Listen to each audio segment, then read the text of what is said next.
What's up, y'all? Welcome back to the Risk It for the Biscuit. Today I'm going to work on the upper intercooler pipe of my Evo 10. It's pretty necessary for this upgrade. My homie Alec is popping in to help a little bit. So the problem the Evo 10 has is we've got 1, 2, 3, 4 connections. Actually 5 if you go down and into that guy right there. So what we're gonna do is the pipe I have is a one-piece design. So we got one whole pipe that goes from turbo to intercooler.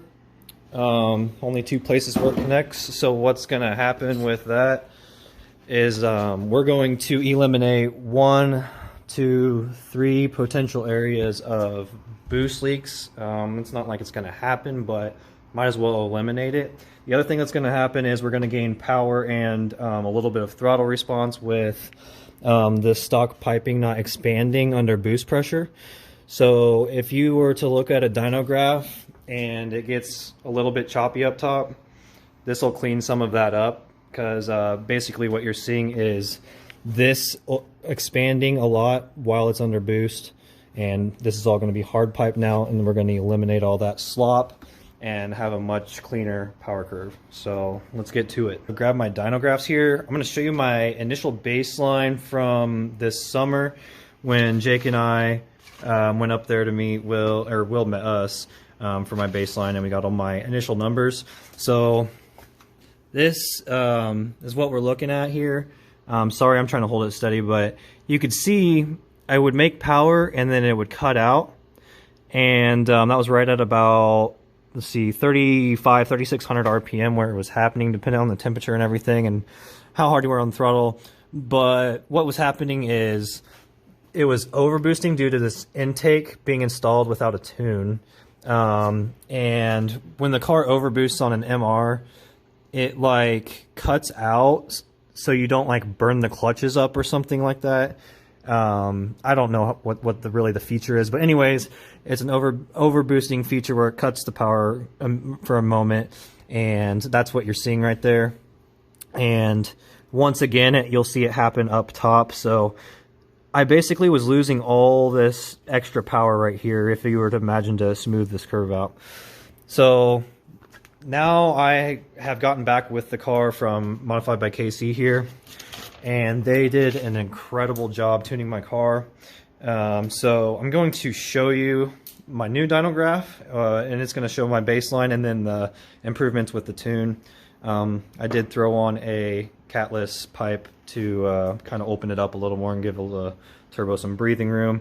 So this is what we're looking at. So you can see the improvement here in the gap.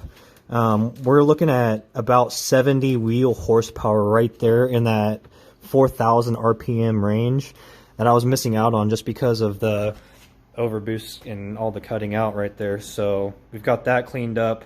Another thing that helped with all this is installing a 3-port boost solenoid. So anyways, this is a mostly stock MR.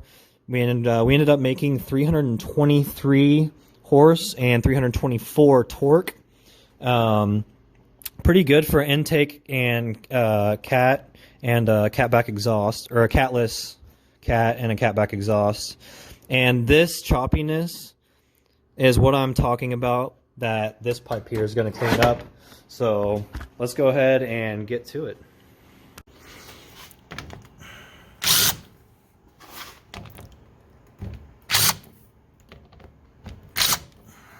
God, that's so easy.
So one thing to mention is this is a VR speed factory pipe for those of you who are checking it out.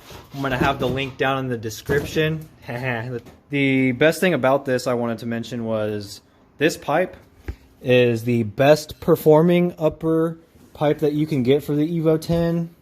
Not only that, it is the cheapest. It is almost half price of everything else, probably a little more. But if you want to pay $250, $300 for ETS, crap, whatever, be my guest.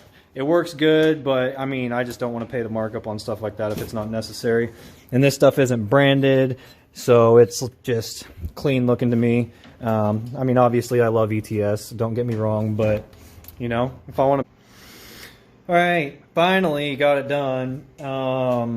I'm going to tell you right now that working in this small space right here without taking the bumper off is a pain in the ass. Barely got this thing on to where it even looks decent. It's like almost crooked, but I'm going to let it go for now because I'm going to be doing the intercooler soon. Maybe I shouldn't have told you that. That was supposed to be a surprise, but it's all good. So the pipe's done. Looks pretty good. We're about to put this shield back on and fire it up.